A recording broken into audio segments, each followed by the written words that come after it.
नमस्कार विद्यार्थी मित्रांनो, सर्वप्रथम स्पर्धा परीक्षा राज्यशास्त्र या यूट्यूब चॅनलमध्ये आपलं सर्वांचं स्वागत आहे।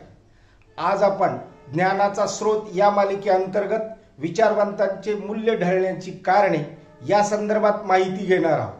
मागच्या व्हिडिओमध्ये आपण विचार आणि काही थॉट्स त्याबद्दलची माहिती घेतलेली आहे। स्पर्धा परीक्षा राज्यशास्त्र या यूट्यूब चॅनल अंतर्गत आपण या सर्व गोष्टींचा आढावा घेतच असतो। त्याच पद्धतीने आपल्याला आजचा हा व्हिडिओ सुद्धा लक्षात घ्यायचा आहे। हा व्हिडिओ लक्षात घेत असताना स्वतः थोडासा विचार करायचा आहे। तो विचार करून आपल्याला या विचारावर काही गोष्टी सुचतात का ते सुद्धा तपासून घ्यायचे आहे। विद्यार्थी दशेमध्ये अशा पद्धतीची सवय लावून घेणे आणि आपला विचार डेव्हलप करणे हा साधारणपणे प्रत्येक विद्यार्थ्याचा अप्रोच असणं गरजेचं असतं। तो सुधारावा, त्यामध्ये भर पडावी आणि आपल्याला काही विचार करण्याची जी वेळ येत असते त्याच्यावर सुद्धा आपल्याला विचार करता यावा, याबाबतचा सविस्तर आढावा घेता येईल या दृष्टीने ही तयारी आपण करून घेतो। त्यासाठी या चॅनलवर सतत तुम्हाला कनेक्ट राहणं आवश्यक आहे। ते कनेक्ट राहत असताना हे चॅनल सर्वप्रथम सबस्क्राइब करून घ्या, आलेला बेल आयकॉन प्रेस करा, सर्व विद्यार्थी मित्रांना हे व्हिडिओ शेअर करा आणि कमेंटच्या माध्यमातून तुमचं फीडबॅक नोंद करा, म्हणजे अशाच पद्धतीचे व्हिडिओज तुम्हाला पुढे सुद्धा देता येतील। विद्यार्थी मित्रांनो, आपल्याला पुढे जायचं आहे, तेही अभ्यासाच्या माध्यमातून पुढे जायचं आहे, विचार करून पुढे जायचं आहे, आपल्या ध्येयापर्यंत आपल्याला पोहोचायचं आहे। आणि ते पोहोचत असताना अशा पद्धतीचा विचार आपल्याला मनामध्ये ज्यावेळेस येत असतो त्यावेळेला त्यावर आपल्याला आपलं आत्मचिंतन सुद्धा करता आलंच पाहिजे। त्या दृष्टीने आपली ही विचारसरणी तयार करण्याचा पार्ट आपल्या या चॅनलच्या माध्यमातून आपण करत आहोत।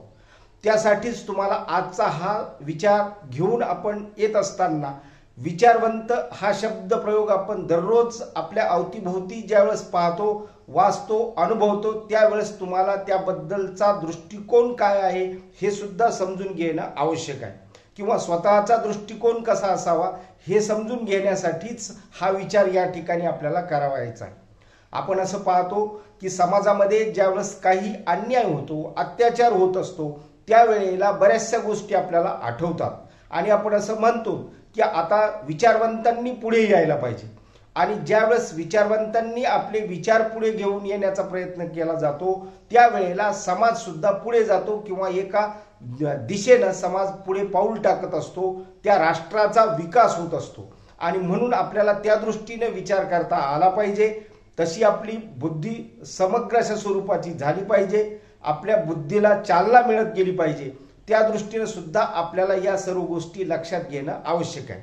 म्हणजेच समाजामध्ये आपण विचारवंतांच्या संदर्भात त्यांची मूल्य जी काही ढासळतात त्याची कारणे कोणती आहेत किंवा कोणते असू शकतात याबाबतचा विचार हा आजच्या व्हिडिओचा हा एक साधारणपणे दृष्टिकोन आहे। आणि त्या दृष्टिकोनाच्या माध्यमातूनच आपण या ठिकाणी आपल्या मेथडप्रमाणे या सर्व गोष्टी देण्याचा प्रयत्न केलेला आहे। मग असा विचार किंवा हा विचार करण्याची वेळ काय येते तर त्यावेळेला आपल्याला सामाजिक परिस्थिती जी आहे आपल्या अवतीभोवती ती सुद्धा या गोष्टी पुढे नेण्यासाठी आपल्याला प्रवृत्त करत असते आणि त्या दृष्टीने आपण विचार करणं आवश्यक असतं। मग सुरुवातीला आपल्याला जो विचार पाहायचा तो कशा पद्धतीचा आहे तर मग जे मूल्य आहे, म्हणजे विचारवंत ज्यावेळेस आपल्या विचाराने समाजाला दिशा देत असतात अशा समाजामध्ये काही लॅकन्स किंवा उणिवा का निर्माण होतात तर त्याची कारणेच साधारणपणे या व्हिडिओमधून कमीत कमी ओळीमध्ये कमीत कमी शब्दामध्ये आज आपण दिलेली आहेत। आणि ती कारणे त्या गोष्टी कशा पद्धतीच्या आहेत ती एक एक आपण या ठिकाणी जर लक्षात घेतली तर निश्चितच आपल्याला या ठिकाणी हा विचार पुढे नेता येईल। त्यासाठीच आजचा हा व्हिडिओ अत्यंत महत्त्वाचा आहे।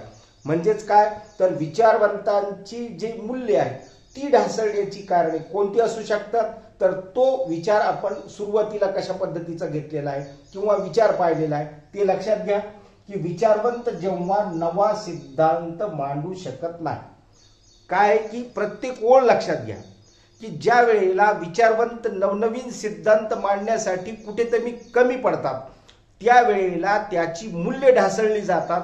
साधारण हा विचार आपल्याला या ठिकाणी लक्षात घ्यायचा। मग सामाजिक परिस्थिती कोणती आहे, कशा पद्धतीची आहे त्याबरोबर आपल्याला या सर्व गोष्टी टाळून घ्यायच्या असतात आणि ते जर लक्षात घेतलं तर मग अशी परिस्थिती कधी येऊ शकते, काय होऊ शकतं, हा सुद्धा विचार या ठिकाणी आपण लक्षात घ्यायला पाहिजे. प्रथम जो काही मुद्दा आहे तो कोणता आहे, तर ज्या वेळेला म्हणजेच विचारवंत जेव्हा काय करतो की नवा सिद्धांत मांडू शकत नाही, तेव्हा त्या विचारांचे किंवा विचारवंताचे मूल्य ढासळले जाते. त्यामधला जो काही उपपार्ट आहे तो कोणता आहे, तर जुन्या ध्येयाकडे जाण्यासाठी अचूक मार्ग सांगत नाही तेव्हा. म्हणजे काय की ज्यावेळेस विचारवंत किंवा विचारवंताची जी काही दिशा आहे, विचारवंताचा जो विचार आहे तो विचार अशा प्रत्येक टप्प्यावर आपल्याला लक्षात घेणं आवश्यक आहे आणि तो जुन्या ध्येयाकडे जाण्यासाठी अचूक मार्ग सांगत नाहीत विचारवंत, त्यावेळेस सुद्धा अशा पद्धतीचं मूल्य ढासळण्याची वेळ समाजावर येत असते, हे लक्षात घ्या. म्हणजेच आपल्याला जर एखादी गोष्ट पाहिजे, परंतु ती पाहिजे किंवा ती जर आपल्याला पाहिजे असं ज्यावेळेस आपण म्हणत असतो, तर मग त्यासाठी तुम्हाला ती दिशा सुद्धा सांगता आली पाहिजे. विचारवंतांनी तो विचार करणं अत्यंत गरजेचं असतं. ज्या वेळेला अशा गोष्टी होत नाहीत त्यावेळेला विचारवंताची मूल्य ढासळली जातात. म्हणजेच सामाजिक परिस्थितीचं भान विचारवंतांना राहत नाही, हा त्याच्या मागचा अर्थ आहे किंवा तो अर्थ या ठिकाणी आपण लक्षात घ्यायला पाहिजे आणि तोच विचार आपण पुढे न्यायला पाहिजे. त्याचबरोबर की नवीन मूल्य प्रस्थापित करत नाही, म्हणजे ज्या वेळेस विचारवंत नवीन मूल्य प्रस्थापित करत नाहीत त्यावेळेस सुद्धा मूल्यांची ढासळण्याची प्रक्रिया चालू राहते किंवा ती पुढे जात असते. हा विचार सुद्धा आपल्याला या ठिकाणी लक्षात घ्यायचा. प्रत्येक गोष्ट आपण या ठिकाणी लक्षात घेतली तर आपल्याला या सर्व गोष्टी समजून येतील. अशी एक एक गोष्ट जर समजली तर मग समाजामध्ये विचारवंताचे मूल्य का ढासळत चाललेले आहे याची कारण मीमांसा आपल्याला चांगल्या पद्धतीने सापडते किंवा ती सापडत असताना हा विचार सुद्धा आपल्याला या ठिकाणी लक्षात येऊ शकतो. त्याचबरोबर जुनी मूल्य चुकीची म्हणत नाही. म्हणजे काय पाहिजे की ज्यावेळेस विचारवंत एखाद्या विचार सांगत असतात, कोणती गोष्ट करण्यासाठी समाजाला सुचवत असतात, आपल्या विचाराच्या माध्यमातून समाजाला लीड करत असतात, तर मग ते करत असताना त्यांनी जुनी मूल्ये चुकीची आहेत जोपर्यंत हे सांगत नाहीत तोपर्यंत त्याच्या विचाराला महत्त्व प्राप्त होत नाही, हे सुद्धा आपल्याला लक्षात घ्यायला पाहिजे. म्हणजे दोन्हीही गोष्टी आपण या ठिकाणी घेतलेल्या आहे की एकतर जुन्या मूल्याकडे जात असताना त्याचं महत्त्व तुम्हाला सांगता आलं पाहिजे आणि जर समजा तसं करायचं नाही तर ती जुनी मूल्ये चुकीची आहेत हे सुद्धा विचारवंतांना सांगता आलं पाहिजे. आणि जर हे सांगितलं तर निश्चितच तो आपल्याला विचार पुढे जाण्यासाठीची प्रक्रिया सुरू राहते. म्हणजे मूल्य ढासळत नाही. मात्र ज्या वेळेस असं विचारवंत करत नाहीत त्यावेळेला विचारवंताचे जे काही मूल्य आहेत ती मूल्य ढासळण्यासाठी तिची जी काही प्रक्रिया आहे ती प्रक्रिया चालू होते. त्यासाठीच हा विचार या ठिकाणी आपल्याला करणं अपेक्षित आहे. तो विचार आपण करायला पाहिजे. त्याचबरोबर अशा प्रत्येक गोष्टींचा विचार जर झाला म्हणजेच काय की चुकीची मूल्य कोणती आहेत की जुनी मूल्य चुकीची आहेत हे जोपर्यंत विचारवंत सांगत नाहीत किंवा ते सिद्ध करत नाहीत तोपर्यंत ही प्रक्रिया चालू राहते. त्याचबरोबर म्हणजे दुसरा जो काही मुद्दा त्यामध्ये आपण घेतलेला आहे तो कोणता आहे, श्रेष्ठ मूल्य कोणती असे सिद्ध करून दाखवत नाही. की मग समजा जुनी मूल्य जर चूक आहे किंवा जुनी मूल्य जर टाकाऊ आहेत तर मग सर्वात श्रेष्ठ मूल्य कोणती आहेत हे जोपर्यंत ते सिद्ध करत नाही किंवा प्रयोगांती या सर्व गोष्टी समाजाला ते सांगत नाहीत तोपर्यंत त्या विचारवंतांचं जे मूल्य आहे ते ढासळत राहतं आणि त्यामुळेच समाजाचा लॉस होत असतो. समाजामध्ये विचारवंत असतात, अभ्यासक असतात, वेगवेगळ्या क्षेत्रात वेगवेगळ्या पद्धतीनं अतिशय दर्जेदार काम करणारे लोक असतात, परंतु ज्या वेळेस समाजामध्ये अशा पद्धतीची परिस्थिती येत असते त्यावेळेला हा विचार करणं आवश्यक आहे. तोच विचार आपण आजच्या या व्हिडिओच्या माध्यमातून करण्याचा प्रयत्न केलेला आहे. निश्चित तो प्रत्येक विद्यार्थ्याला समजायला पाहिजे. त्याचबरोबर जे कोणी संशोधक आहेत, अभ्यासक आहेत त्यांना सुद्धा हा विचार समजायला पाहिजे. म्हणजे विचाराची जी काही प्रक्रिया आहे मागच्या व्हिडिओमध्ये आपण त्यासाठीच हा भाग पाहिलेला होता, ती विचाराची प्रक्रिया कशी असते. त्याचबरोबर विचारवंतांचे जे काही मूल्य आहे ते मूल्य किती असतात कारण की समाजाला दिशा दाखवण्याचं काम हा विचारवंत करत असतो, समाजाला पुढे नेण्याचं काम करत असतो. त्याच वेळेला त्याला त्याची मूल्ये का ढासळत आहेत हे ज्यावेळेस आपल्यासारख्या अभ्यासकांना पाहण्याची वेळ असते, त्यावेळेला आपल्याला ही मूल्य ढासळण्याची जी काही कारणे आहेत ती कारणे घेत असताना या सर्व गोष्टीवर आपल्याला भर द्यावा लागत असतो. ज्यावेळेस आपण असा भर देतो त्यावेळेला या गोष्टी आपल्याला समजून येतात आणि त्या गोष्टी जर समजल्या, त्याचबरोबर विद्यार्थी दशेमध्ये या सर्व जर गोष्टी समजल्या, तर आपला विचारवंताकडे पाहण्याचा दृष्टिकोन सुद्धा नवीन पद्धतीचा होतो. नवीन दृष्टिकोनाच्या माध्यमातून आपण त्यांच्याकडे पाहू लागतो. समाजामध्ये अशा पद्धतीचं मूल्यमापन जर होऊ लागलं तर निकोप अशा पद्धतीची स्पर्धा किंवा वैचारिक स्पर्धा सुरू राहते, जी की समाजासाठी अतिशय महत्त्वाची असते. त्यासाठीच असा विचार करणं सुद्धा आपल्याला अपेक्षित असतं. प्रत्येक व्हिडिओचा एक मुद्दा असतो, एक विषय असतो आपला, आणि तो विषय घेऊन येत असताना आपल्याला या सर्व गोष्टी जर आपण चांगल्या पद्धतीने अभ्यासल्या तर आपल्याला पुढे जाताना सुद्धा काही अडचणी येणार नाहीत. आणि म्हणून या सर्व गोष्टीवर विचार करणं अपेक्षित आहे. सुरुवातीला आपण जो काही टायटल घेतलेला आहे म्हणूनच तो टायटल लक्षात घ्या, कारण की विचारवंताची मूल्य ढासळण्याची कारणे ही आपण घेतलेली आहे. प्रत्येक मुद्द्यावर असा भर दिलेला आहे आणि त्या मुद्द्यांच्या आधारे आपण त्याचं स्पष्टीकरण घेतलेलं आहे.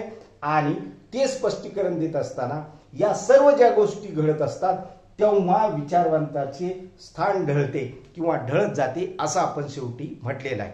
म्हणजेच समाजामध्ये विचारवंताचं जे काही स्थान आहे ते किती महत्त्वाचं असतं किंवा कोणत्याही कालखंडात आपण असं पाहतो, वेगवेगळ्या विचारवंताचा ज्यावेळेस आपण अभ्यास करत असतो त्यावेळेला सुद्धा आपल्याला लक्षात येतं की त्या कालखंडामध्ये त्या वेळेसच्या विचारवंतांनी समाजाला लीड केलेलं असतं. आणि ज्या वेळेस असं काम होत नाही त्यावेळेला सामाजिक परिस्थिती सुद्धा खालावलेली असते. त्याची जी काही कारणमीमांसा आहे ती कारणमीमांसा आजच्या या व्हिडिओच्या माध्यमातून आपण केलेली आहे. आणि म्हणून आपण सर्वांनी अशाच पद्धतीचा विचार करणं सुद्धा अपेक्षित आहे. विद्यार्थी दशेमध्ये हे होणं अत्यंत गरजेचं आहे. त्याचबरोबर हे पदवी पातळीवर आणि पदव्युत्तर विद्यार्थ्यांना सुद्धा महत्त्वाचं ठरतं. आणि म्हणूनच आपण असा विचार या चॅनलच्या माध्यमातून सुद्धा करणं अपेक्षित आहे. त्यासाठीच आपण हा प्रयत्न करत असतो. आणि हा प्रयत्न करत असताना तुम्ही सुद्धा जी काही साथ देतात ती सुद्धा महत्त्वाची आहे. इथून पुढच्या सर्व व्हिडिओमध्ये अशाच पद्धतीची तुम्ही साथ देताल आणि आपलं हे चॅनल अशाच पद्धतीचं पुढे नेण्याचा प्रयत्न करताल. त्यासाठी तुम्हाला सुद्धा शुभेच्छा देणं आवश्यक आहे, कारण असा विचार करण्याची आता तुमची प्रवृत्ती निर्माण होत आहे हे लक्षात घ्या. आणि म्हणून आजच्या या व्हिडिओमध्ये आपण विचारवंताच्या मूल्याच्या ढासळण्याची जी कारणे आहेत ती कारणे साधारणपणे कोणती असू शकतात याबाबतचा जो काही विचार केलेला आहे तो विचार तुम्हाला निश्चित समजून आलेला असेल. आणि त्यासाठीच या समजून येण्यासाठी तुम्हाला या चॅनलवर कनेक्ट राहणं आवश्यक आहे. आजच्या या व्हिडिओचा एवढा संदेश पुरे आहे. धन्यवाद.